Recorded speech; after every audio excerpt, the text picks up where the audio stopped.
You guys can't. There's no way you can roast this bike. All right, let's talk about Jason's bike. Because that thing has got some roastability to it. It is very roastable. It's not too roastable. Why don't you try to tell us what kind of bike it is? A donkey on the front, but you can change that out for different emblems. That's what I know, man. That's what I know. There's a few projects I'm working on. It's a game changer. I'll leave it at that. Oh yeah, I'm supposed to do an intro, which I really struggle with. Welcome to Shop Rags at Berkshire Bike and Board, here with Jaryn Pearson, Tucker Scherer, and Jason Elling. Okay, do it. I did it. We're live. What's up, everybody? This is the Shop Rags podcast, episode 2, where we are trying to basically bring you inside of the stuff we talk about at the bike shop all day long. Today, a little bit of backstory, what we're going to talk about. So, Rob, somebody say his last name. Roskopp. I don't think that's how you say it. Rob Roskopp. There was some internet slander over the last few days where basically he was the co-owner of Santa Cruz for a long time. Founder. He just basically pieced out of there, posted some videos of some other e-bikes on his Instagram page. He's gone. We're going to get into the details of all that. Stick around to the end. We're going to roast Jason's bike, which is an absolute turd. So that should be fun. And yeah, we'll go through it. So, Jay, who are you? What do you do? Hey, Jay Elling here, Berkshire Bike and Board. I'm the marketing director and head of e-commerce here at Berkshire Bike and Board. You're the roadie. I'm the one that sends out the emails every week. And yeah, I guess I'm the token roadie here in the mountain bike podcast for the day. Dad roadie. Roadie. Tucker, you go. I'm Tucker. I'm a mechanic here at Berkshire Bike and Board, transitioning to service rider here. I am not a roadie, and that's pretty cool. Jaryn, what are you? I'm Jaryn. I do a little bit of everything here at Berkshire Bike and Board. Levi, you go. Levi Brown here, just keeping the service departments running as smooth as possible. Supporting my guy Tucker over here in his transition. Oh, transition bike? Jason, we can't hear you, but who are you? You're Stefan's brother. I'm Jason, and I like to edit videos for the bike shop. You're Stefan's brother. I'm Stefan's brother. That's all that really matters. All the other details I just mentioned don't really matter. All right, let's get into it. So, basically, see if you can pull up that Instagram post that the Rob Roskopp posted, which is basically that. I mean, I don't know. You guys heard the podcast? You created this thing, Rob. It's one of the best known brands. Was it hard to let go of that? I got into the next thing. I always look forward. I don't look back. Prior to listening to the podcast, I saw the podcast was airing. I was busy at work, so I figured, I'd listen to it a little bit later. And I was really quite interested to hear the tea, as they say in that podcast. But it, he kept it professional. The post was kind of leaning into that. Maybe it wasn't the most amicable split. Well, in the podcast, he basically says they were negotiating over a contract, and that they basically Pons wouldn't come around, which we'll get to the whole Pons thing in a little bit. But it sounded like he kind of wanted to stay. Yeah, I mean, and I think it goes back a little bit further than this, right? So, Santa Cruz Bicycles sold to Pons Holdings, I believe, is the company. And this was back in 2015. Yeah. And Pons Holding owns what other companies? They own Volkswagen. They own the big, construction equipment company, Cat. They own Cat, too? They own Cat. I was looking through we'll get into the brands they carry for bike stuff, but they own like 15 bike brands. Yeah. It's a conglomerate, yeah. Cervelo, Gazelle. So anyways, Pons buys Santa Cruz. And you know the timeline best. So I think this was 2015. I don't know what Rob's role was at that point, but I know if it wasn't then, it was in the near future of then, shortly after. The CEO, Joe Graney, kind of stepped in as CEO. So I'm a little bit out of the loop on exactly what Rob's role has been at Santa Cruz over the last couple of years. I know that, he's been present as part of the syndicate, their downhill race team. And my thoughts were that, just kind of keeping the vision that he had originally intended going. So, well, he does talk a little bit also in that podcast about how, like, he was trying to be heard and he wasn't really feeling like he was heard at Santa Cruz. And it seems like he's leaned into the e-bike thing pretty heavily, whereas Santa Cruz, I mean, in my opinion, hasn't really leaned into the e-bike thing. I wonder if maybe that has a little bit to do with it. Like, Santa Cruz is not exactly putting the amount of resources as some of these other companies are into making their e-bikes. Yeah, Could it be that? I don't know. I think too, like, it's just this could just be related to the traditional growing pains, right? Like Santa Cruz was a big company in 2015 when they sold, but they're exponentially larger now. And, True. So Santa Cruz is like the number one mountain bike brand. And I think they have been for a while. Steph With and Specialized. With Specialized. What do you mean by with Specialized? Santa Cruz and Specialized are like the two big ones. yeah. So technically, I think like the categories like full suspension mountain bikes over $3,500. Oh yeah. Santa Cruz is the leader in terms of revenue generated, dollars sold. I'm not sure if they are in units, but they sell more dollars worth of high-end mountain bikes than any other company. And the big difference between a company like Specialized and a company like Santa Cruz is that's really their only market that they're in, right? So they have no hybrids, they have no helmets or pumps. If you're Pon and you're basically trying to shuffle things around a little bit in the business, do you get rid of this guy Rob Roskopp, or do you keep him around? Like that's the hard questions. I think when you sell your company like this to a conglomerate, you kind of have to expect they're going to kick you to the curb because now they got what you have. Yeah, they got it, and I'm nervous that Santa Cruz is going to lose some of the core mountain bike consumer faith. That's what I want to talk about. Because in the podcast, he was saying how they just let their product speak for themselves rather than doing crazy marketing or whatever. Yeah, and at the bike shop level, we know this kind of thing is like Santa Cruz basically makes a really nice product, and that's what they do. They don't really push us that hard. Like, what do we think? Yeah, if you get rid of the whole vision behind the company, does the company continue to be the same thing, which is like the cool kids brand? Tricky. Yeah, I think at this point they've got so much momentum that they've built up over the last 20 years. Say that they've really kind of carried themselves into a brand that maybe is not so much the cool kid brand anymore as it is more the they're a lot of their geometry numbers are relatively conservative. They're kind of like a people pleaser brand at this point, and not to say that they don't make. Hot take. That there's some tea right there. I mean, my favorite bike I've probably ever owned is my Tallboy. The bikes are phenomenal. And how many Tallboys or Santa Cruz have you had in your life? 10. Somewhere around there, yeah. That's some tea right there.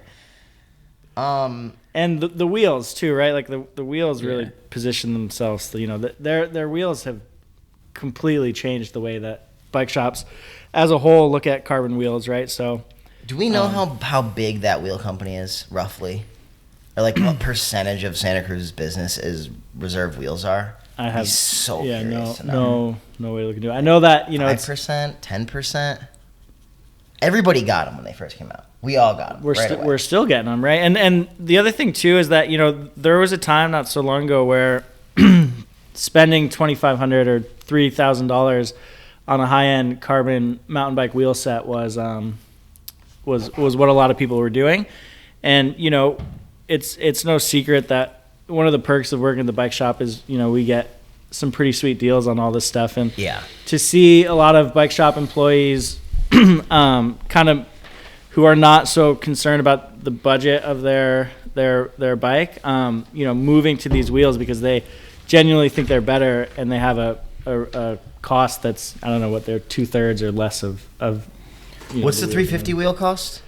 I don't know off the top of my head. It was $1,600. $1,600. I wouldn't be surprised if it's a little bit more now. But still, like, as far as carbon wheels are concerned, especially when it comes with the warranty they're providing, like, pretty priced effectively. The warranty is now kind of a standard across the market, right? That's what I was getting at, is that 5 years ago, let's see, I was on Envy wheels, and the reason I was on Envy wheels is because they had impact, guarantee, protection, warranty, whatever you want to call it.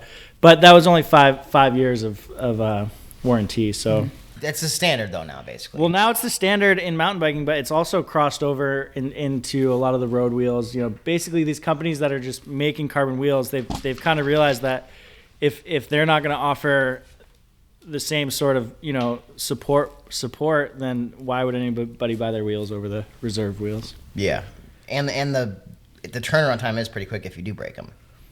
Yeah. Like you get stuff. And you get a wheel too. That's the big thing. Right. I had a set of reserves this summer, and I broke the rear, and within 2 weeks they had a new wheel to me. Instead of a rim that you have to take apart and lace up. Yeah. I couldn't relace it. That would be a nightmare. Okay, last but not least on that. In the podcast, he talks about a bunch of secret projects he's working on. Levi has the T. What are the secret projects? Hydrogen. Rather than e-bikes, they're hydrogen electric. Right. That's my guess. Literally, I think it's true. He has some pretty tight lips in regards to what he's moving towards in the future, but definitely it was hinted a bit that whatever project he is working on will, from what I understand, he's going more towards a patent or some sort of idea that he's going to therefore, or at that point, license out to different manufacturers. Yeah. So maybe more so than, moving on to another mountain bike brand, he's going to come up with some sort of equipment that he can then be applied to other people's bikes. It'd be interesting to know who he's planning on building that battery or whatever with. Well, Unno, I don't know if that's how you say it or not, but I was doing a little research on them today. Basically, Unno is this mountain bike company, but then they have a design, they're connected to a design company, or they have a design department. So maybe they're going to build these electric E8, I don't know what you would call them. What do you call the cars that have batteries and motors? Hybrid. Hybrids? Yeah, hybrid electric. Plug-in hybrids. Hybrid. We already have hybrids in the bike industry. You can have a double hybrid. Jay loves hybrids. So what was it that made Santa Cruz so popular? What was it that Rob did in Santa Cruz in the early days? Was it building up syndicate, or was it the bikes, or was it right place, right time? This is where we need Stefan. Stefan's 100 years old. 100 years. Yeah. So. Brief history of Santa Cruz. We're gonna go into it. Okay. Kind of came around. Let it rip. In the 90s, when hardtails and full suspension bikes were first coming out, and I don't think it's much of a secret. The very first full suspension bikes that hit the market were horrible, and there was actually, I think it was a pair of college students that came up with their thesis project or whatever was a suspension design, and Santa Cruz actually ended up buying that suspension design, which is essentially what VPP is today. So when they came out with those bikes, they were years ahead of every other bike, right? So Santa Cruz, this tiny company, has this phenomenal suspension design, and they have basically, they're nervous they're not going to get any traction. So this is at the point where Intense was ruler of the downhill world. Don't forget Diamondback. Santa Cruz goes to Intense because Intense has all the winning racers, all everything, sure. And they say, we'll let you use the suspension platform for free, which will, I'm assuming for free, which will essentially validate the platform, which in the long run will benefit us. So now Intense is using VPP, and Intense is winning World Cup races with it. Santa Cruz comes onto the scene a couple years later, stronger with the syndicate, right? So I think the big difference with the syndicate is that they perform, right? That race team really performs, and they were the cool kids. They were the cool kids for right? decades, right? They have a little bit, I think it's like a work hard, play hard type mentality. Sure. You see Greg Menard out after the World Cup till 3 a.m, having a couple drinks, and then you see him, and then he's up in the morning. He's on the podium, eating freaking nails for breakfast. What was your first full suspension mountain bike? Do you remember? Yeah, it was a Specialized Pitch. Pitch? Because they recycle the names. Cross country bike? It was before enduro, but it would have been like a trail enduro bike. Damn. Hardtail? I think it was 140 millimeters of travel, if I remember correctly. Jay's pretty old. What was your first full suspension mountain bike? Santa Cruz Hightower? No, Giant Trance. It wasn't that long ago. How long ago? Probably 8 years ago. See, I feel like I've got a little OG status in this. As 15, it's more, dude, it's holy shit. I'm getting old. I'm 33. When I was like 14 or 15, I had a Diamondback XTS moto, and I was racing downhill on it. Seriously, you're at Mount 43? Snow. I'm 33. So that was 18 years ago. That's crazy. Jeez. Yeah, there was a time period in my when I was a youth. I don't think I Damn, I'm owned a feeling full old suspension right now. bike, but I would go to the bike parks and rent bikes, and I had some. Yeah, I guess bike parks in the 90s, dude. Bike parks were rocking in the 90s. Berkshire Bike and Board at Jimmy Peak. Dude, that's where I got the Diamondback from. All right, let's move at on. Jiminy, you bought it at Jiminy. Yeah, from Eric. At the little, I either got it from Eric or I got it from the Spoke. Like my parents bought it for me. And basically, the story is I was riding dirt bikes, and like racing with my buddies essentially, and it was getting too expensive. I didn't have a job, and my parents were like, "This is too expensive. We'll buy you a full suspension mountain bike if you quit dirt biking." And I was like, "All right, fine." I didn't really have a lot of options in the conversation.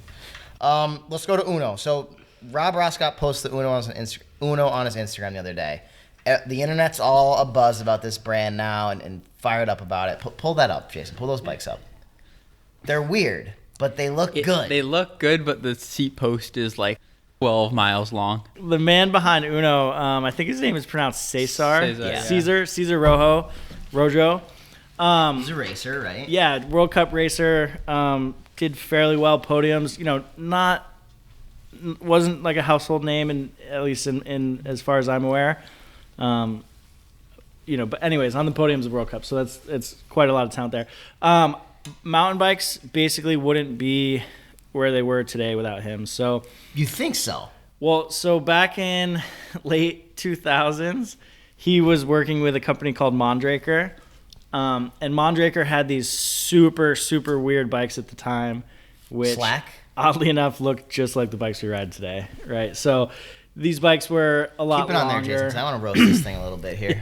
I want to talk a little bit of trash about this thing. So yeah, Unno is just kind of one of the manifestations of Cezar, and more so, he's been in this game for a long time. There's a lot of influence that's come from his projects. Unno's the current one. So the bikes back then that were weird, I feel like we have to give a little bit of a backstory here. Like, I'll go back to my Diamondback XTS moto, right? I don't know anything about numbers and specs, but the wheelbase, it was a downhill race bike. The wheelbase was teeny. It was equivalent to like a hybrid these days. The wheels were very close together. It was high off the ground. The bottom bracket was super high off the ground, which everybody knows, like, if you're racing downhill, you want to be low to the ground. You want the bike to turn well. It didn't really make any sense, but they thought that basically they had to make these bikes super high off the ground if they wanted to go through their travel, right? Am I kind of right there? Yeah. And so then this guy basically comes along with the new geometry that we're used to today, which is this like low, slack, long bike, and everybody probably thought he was out of his mind, and now we're all riding them. Yeah, so there was, I touched up a little bit on a podcast I'd listened of his that was back in 2018. I was a little bit surprised I even remembered it. Listened to that on the drive over here today. So he was working for, I believe it was Orange. Came over to Mondraker and they were talking about developing some new bikes. So basically what he did was, right off the bat, he took their double XL bike or whatever the largest size was, and basically had the welders welded up so that he could ride it with a shorter seat tube. So he shows up to this race on this bike that would never fit him if it hadn't been custom made for him, and Basically just cut the seat tube down. and whatever little details they had to do. So Yeah. he shows up to the race. He at this point hasn't been racing for quite a while, and I think he got third behind the world champ. And he shouldn't have been anywhere near that. Exactly, and I he see. he basically attributed it to this bike is years ahead of everyone else. Years ahead. So, and he was right. So to go to this thing, a few roasting points here essentially. So this is their, I don't know how you say it, Jason. What's the name of this bike? Min or something? Myth. Yeah, Go up. it's up there. Myth. Okay, so my first question is the seat tube. I mean, I'm sure there's a reason for all this stuff, but the seat tube is weird looking. Like, normally we're used to bikes that the seat tube kind of parallels the seat post. This thing has this like rectangular thing that, if I'm being honest, looks like you're gonna snap off. Like it's just it is a little weird. It's not that dramatic of a departure. I think overall, I mean, it's pretty hot. It's a good looking bike. Yeah. So It's an e-bike. That's the an e-bike, e-bike. too, The which is bikes, crazy. the bikes that he was making maybe around like 2018, 19, 20, I think were like literally the best looking bikes I've ever seen in my entire life. These bikes are a little more polarizing. I don't know. I'm neutral on the looks of it. I think overall it looks good. I mean, Yeah. the motor and the battery are integrated really well. Levi, do you know what motor and battery they're using? Is it their own, or are they using like a Shimano or a Bosch? I would be real surprised. No, it's not their own. I'm was not. just reading I'm not this. sure what it is. It is Bosch. Call it a Bosch. That's a guess. I was looking at it earlier. We could look it up. But basically, the integration is there, right? The battery's in there really nicely. The motor's tucked away really nicely. The cables, like that's the biggest thing we talk about with e-bikes, especially e-mountain bikes these days, is like there can be 9 cables running off the handlebars if people didn't do it that well. Whereas this one is like, I pretty much can see a front brake cable. Yeah. You know, like the thing is clean. The weight is super low to the ground. I mean, that's kind of like basic these days. Like it's got to be low. But yeah, they're nice bikes. One thing they bring up in the podcast is like there's this debate going on right now in the e-mountain bike world where, you know, do you want like, or Specialized did it first, right? They did the Levo SL, which, kind of did well for a little bit, and then people realized that they actually do want the power. Like, if we back up a teeny bit, in the beginning, everybody had range anxiety, right? It was like, I want the biggest, heaviest battery. I don't care. I just don't want to run out of battery power. And then everyone was like, well, the weight actually does matter, and what really matters is where the weight is. Exactly. So they started making these SL or super light. I don't know what they stand for, but we just say super light here at the bike shop. Specialized did the Levo SL, and then it was like, that's not enough power. So where do we think it's going? Like heavier bikes, big batteries? I mean, Orbea's got that bike that everyone's talking about right now, the Rise, which seems to be pretty popular. I mean, Specialized is going to release a Levo SL probably this year that has more power. That's my guess. Still super lightweight. I don't know. What do you guys think? For me personally, I don't know if I'd Tucker, what do you got to say? What do I have to say? Get in there. Yeah, so I personally wouldn't run a SL. I feel like the extra weight from the bigger battery and the bigger motor does help the suspension of the bike, like Roskopp was saying in the interview. And you know, I don't know if I necessarily want an e-bike to ride exactly like my regular bike. I don't.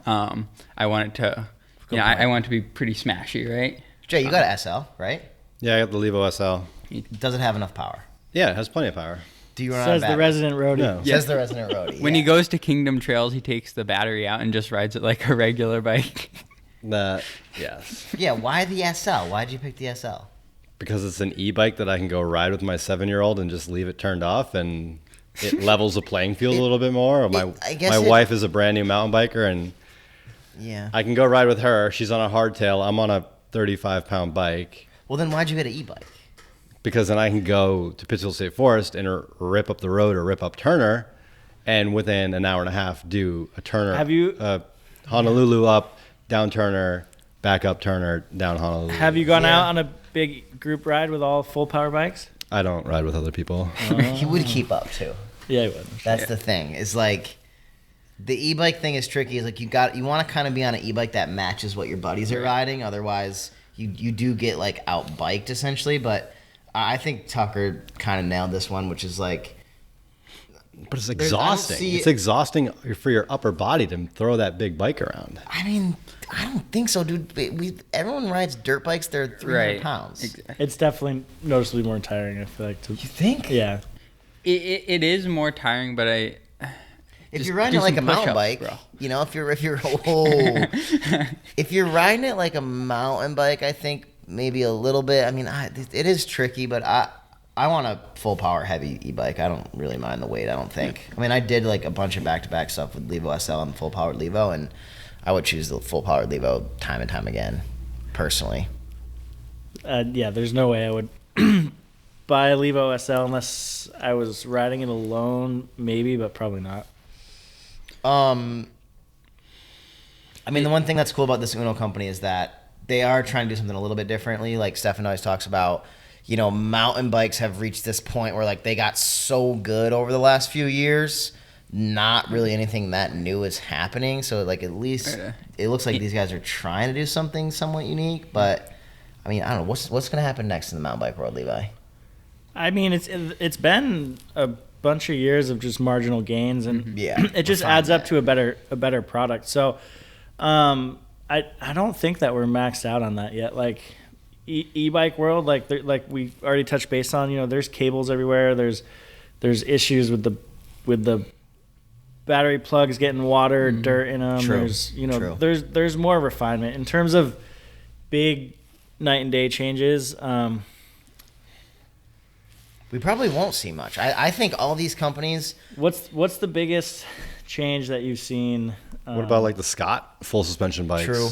That's a It's good all one. concealed rear suspension, and That's probably the biggest thing from an acoustic mountain bike standpoint. That's probably the biggest thing we've seen in the last 5 it's years. a striking bike. It's the most different thing, but I don't think it rides any different. Right. Like, It's just an an advancement aesthetic. Yeah. Like I think one of the best things that's happened in mountain biking in the last couple of years is the seat tubes keep getting pushed further forward. They're steeper seat tube angles, and that makes the bike so much better to climb on. So even on these like longer travel bikes. Yeah, but I mean, Stefan's saying that we're at that point, but we've been at that point. Like, I'm trying to think back. Like, one by is something, but that was in 2013. So reliable dropper posts. Reliable dropper posts. Yeah, like little refinement again. So it's been a while since, outside of e-bikes. Right? Outside of e-bike. If I'm running a manufacturing business like a Santa Cruz or a Specialized or whatever, I think I'm putting all my engineering dollars basically into making cooler e-bikes. Like the mountain bikes are nice. We just saw Santa Cruz re-release a tall boy, and like, not even to throw stones, but it's basically the last tall boy with a swap box, a couple little refinements, but like they didn't really make it that much better because they didn't really have to, right? The bike still sells. I still think it's the best mountain bike ever made. Like, what are they gonna do? Put another suspension on it? So there's 3 points of there's 3 shocks on it. Like, what do you do? Like, they're good. They work. 3 suspensions? 3 suspension? Specialized. Does the brain have 3 suspensions? No, it's just 2. All right, let's go to Pon. So, Jason, pull up that Pon Bikes tab. Pon is the basically 1 gazillion pound gorilla that's come into the bike world. They own. Scroll down here. Look at all the companies they own. They do it by category. So these are all these like crazy e-bikes, like Euro e-bike brands. Gazelle, we've carried Gazelle in the past. Urban Arrow makes these like commuter bikes. Cargo bikes. Cargo bike. Yeah. This is the thing. Like, I've got some things on here. Keep going down. This next screen says Performance, Cervelo, Reserve, Santa Cruz, Juliana GT. You can kind of see how they're building out the like product mix. Cannondale And Focus. And they have like their massive overseas. Mongoose, Schwinn. They're buying some bike shops, right? Yeah. They bought Mike's, which is arguably the best bike shop in North America, as far as at least like scale is concerned. Go back up to those e-bikes. I want to talk about something that's happening in Europe that's not here yet. Bingo, right there. So we carried Gazelle here at the bike shop. It was challenging, I guess is the way to say it. One of the reasons for that is they were, at least the first one that we saw, that had the basically IGH, like the internally geared rear hub. Is that the technical term? Yeah. But it wasn't the automatic hub. You still had to shift it. But for us, we're used to derailleurs, right? We're used to bikes with, either quick release or through axle.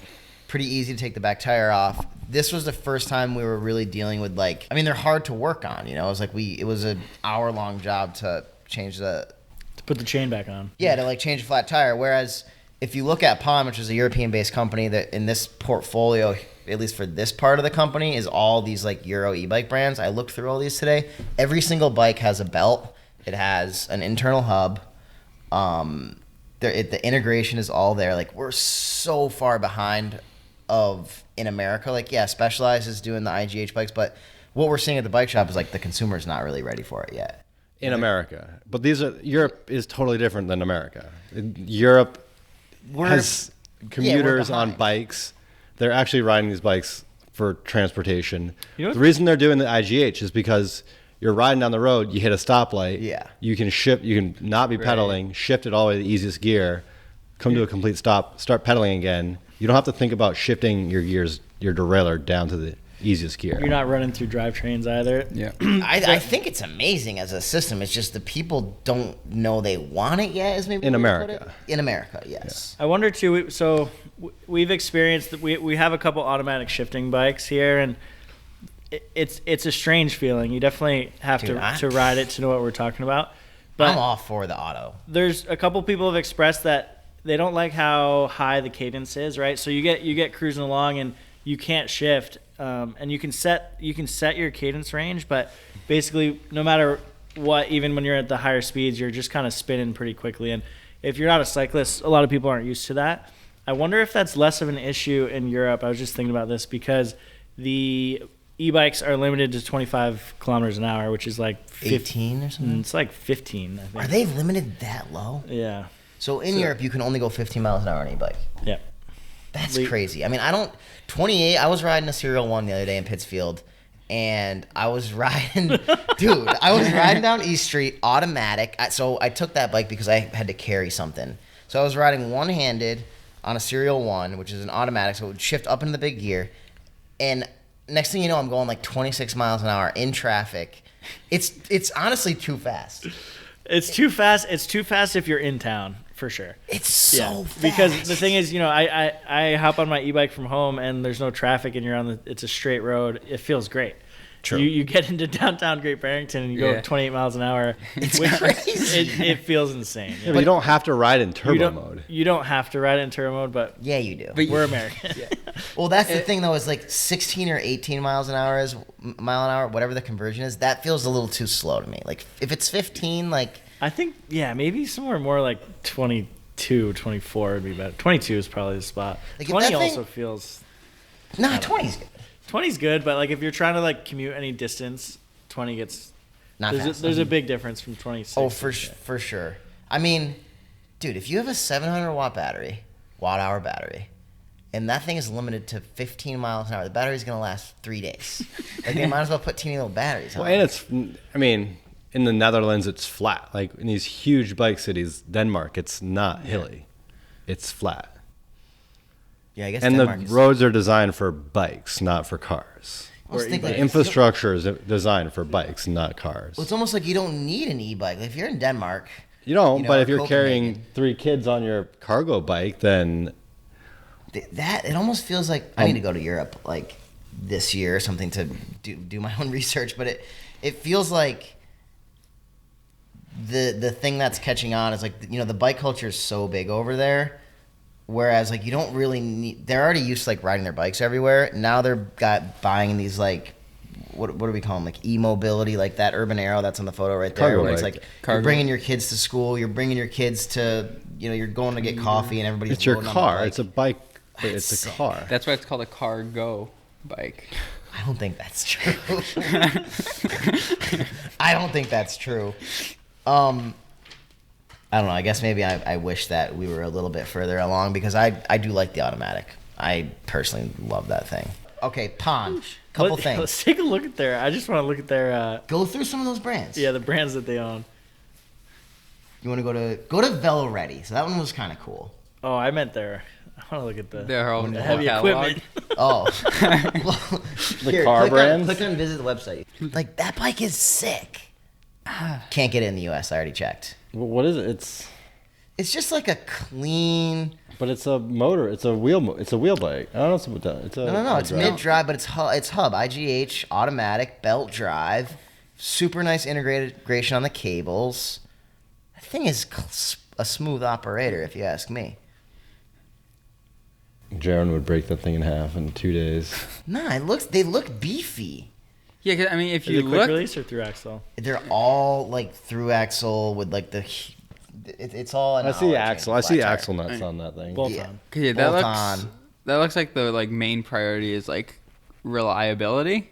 And you look in like Denmark, you have all those like bike racks with a gazillion bikes on it. Like, it'd be cool to see in the future if those bike racks are filled with like this kind of thing rather than like I shitty. think that I don't know what percentage of people are riding over there. I mean, the other thing is like, yeah, it's a royal pain to change a flat tire on that if you get a flat tire in the back tire. But how often are you getting a flat tire? Right.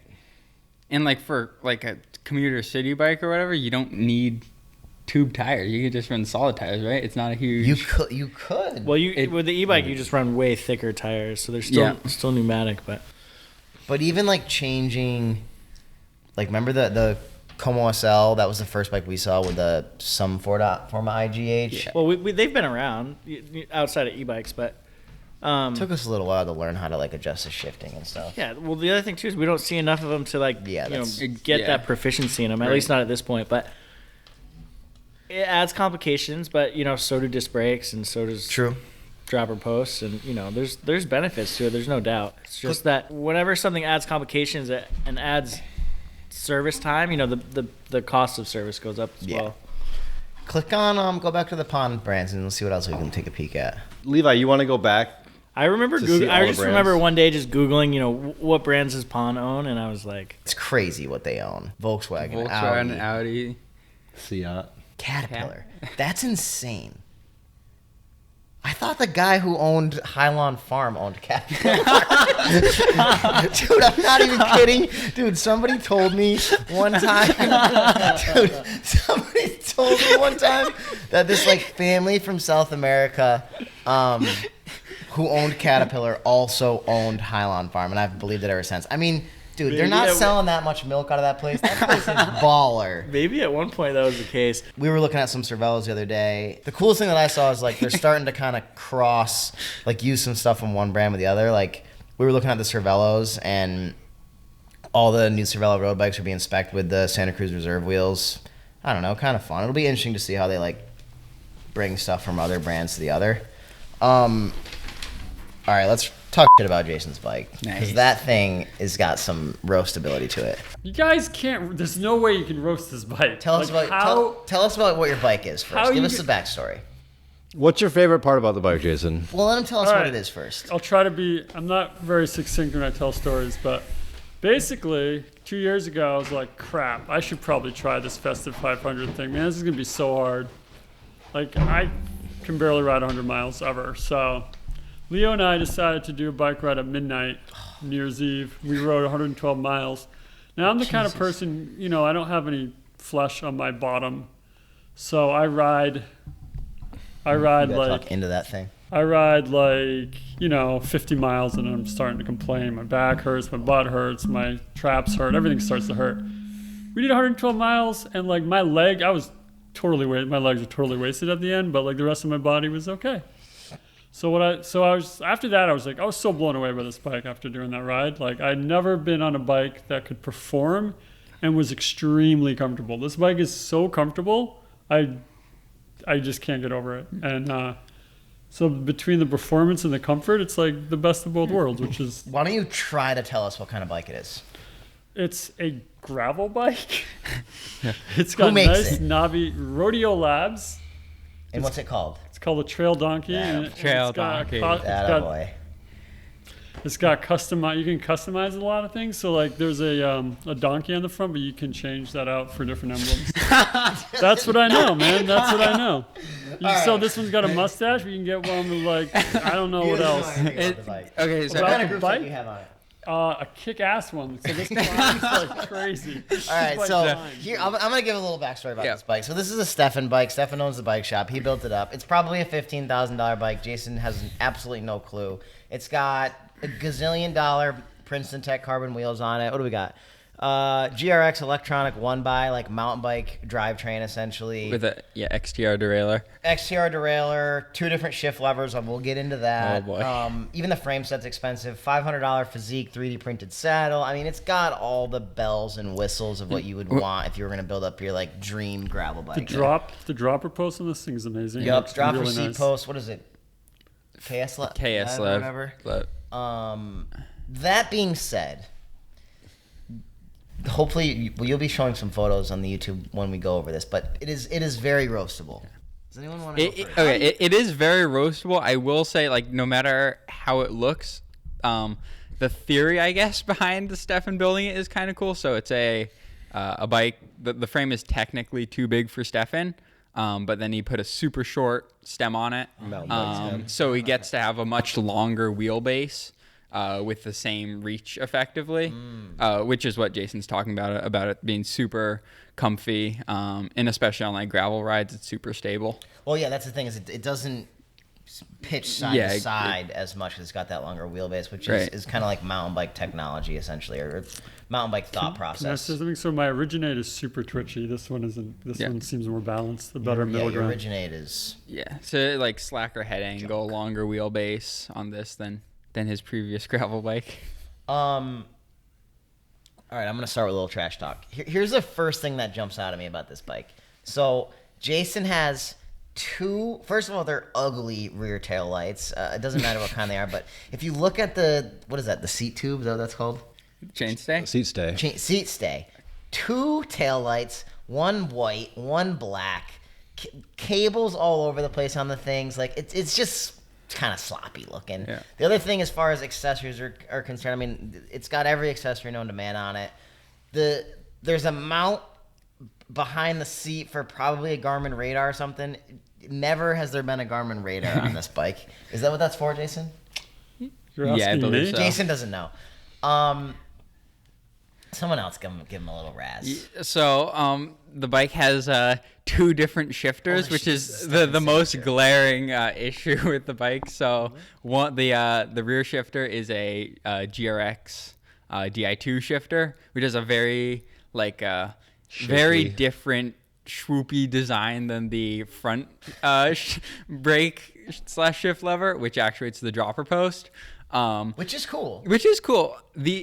So I did a service on this bike a couple weeks ago, and the rear brake, the seals are blown in the piston or in the master cylinder, and so whenever you pull the brake and hold it for a long time, it just goes straight to the bar. So he has effectively no rear brake. But if you don't do it like that, it does work fine. Yeah, You guys did fix that, right? Nope. What? We're still waiting on parts from Shimano. Talk a little bit about, because this is actually kind of cool, how it's got the right shifter is a Di2 shifter that shifts the rear derailleur, and then the left shifter, you pull it in, it's a brake, versus if you shift it with your hand like a paddle, like you would shift the regular front derailleur, it does the dropper. Yes. Yeah. I mean, that is actually kind of cool.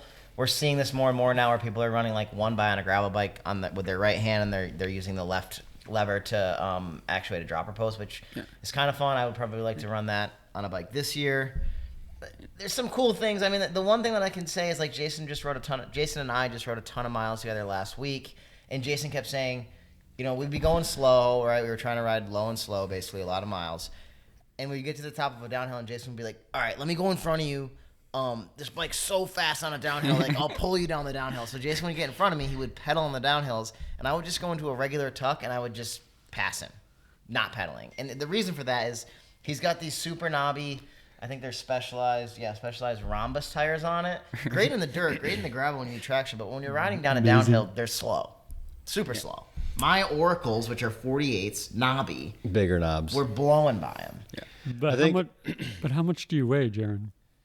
A lot right now. So I think the coolest thing about this bike is that the wheels, Princeton wheels, and the Rodeo Lab frame came from a friend of the shop or That is cool. an old employee that used to work here. Yeah. And he was instrumental in starting up Princeton Tech wheels. And he had some part, or it was a friend of his that had started Rodeo Labs, which is a pretty niche. They're like gravel an open, bike basically, type company. Yeah, I mean, they develop their frames for bike packing and gravel use, and they only have a few models. I don't know if they make completes. They do custom builds, I think. It's got it's got all the bosses for frame bags and water bottle mounts and fenders and all that jazz. In a pretty clean way too. In a pretty clean way. And this bike is it's okay. But the new version, they just released the newest version of this bike. Oh, did they? So there's a new version of the Trail Donkey. Is it bussin'? It's pretty bussin'. Okay. Fi. Mr. Positive. Here's a couple more negatives. Black specialized trail bag on top, green Brooks frame bag underneath. I mean, those technically should match. Your seats should always be black. I'm a pretty firm believer in that. Yeah. Jason's got this like glow in the dark green 3D printed physique saddle. I mean, the saddle is nice, but it should just be black. Before doing the tune up on this bike, Stefan had glow in the dark bar tape. Yeah, which looks horrible. A couple other there's minor details, like you've got 2 different spacers on there. That's kind of turning into a pet peeve of mine, thanks to Tucker. He's got one carbon, woven carbon spacer and then a Scott spacer on there, which is just challenging. It's not too roastable. His drivetrain is pretty mismatched. He has a GRX crank, absolute black chainring, XTR derailleur, and then Sunrace cassette. Yeah, see that there we go. There is some issues with it. I mean, this is the thing with when you're building up a custom bike. Like during the pandemic, sourcing parts was a problem. So it was like whatever you could put on. I think was the thought process behind it. But now you could go back and clean that up a little bit. How much does it weigh? It's heavy. I'm not sure. 42. Jason's also got his little multi-tool on there, but he doesn't know how to fix anything. He's got his cute little multi-tool on there, basically because we all like that bottle cage combo. But yeah, not bad. Not great. It's a great bike, you guys. All right, Come hot or on. not? Jay, you go. I like it. Tucker? No. I'm going no. What? You guys are crazy. You guys are nuts. Also, I don't know. The frame just Rodeo Labs, Donkey. Frame is fire, guy. The paint, it could be good. Like, you could build up a really sick version of the Rodeo Labs. I think because you've got your, like, Festive 500 set up right now, it looks kind of rough around the edges, but you could clean it up a little bit. And it has a place for a spork, but it doesn't actually even come with a spork. How long will you That's the keep name it? of the fork, Outrageous. though. Oh, the Other fork's years, called a spork? Yeah. How long will you keep it for? Oh, Do probably you 10 own years? this bike? He's working it off. Yeah, I own it. He's working it off. It's on his layaway. It's on my layaway. All right. I think was we went fun. through everything. So, what do we say? Once again, this is the Shop Rags Podcast, episode 2. Maybe someday some people will listen to us, which will be cool. But for now, we're basically just doing it because it's fun. It's January. Where we try to bring you inside the bike shop to have the conversations that we have, to bring the conversations that we have in the bike shop out to the world a little bit. If you like what you heard, give us a thumbs up, give us a subscribe, share it around a little bit. And like I always say, round up for distance, round up for time. Thanks for watching. Guys, where did you get this TV? Can we get is it possible to get a bigger TV, guys? This is like my head barely even fits in here. Hello? Guys? We're not listening to me.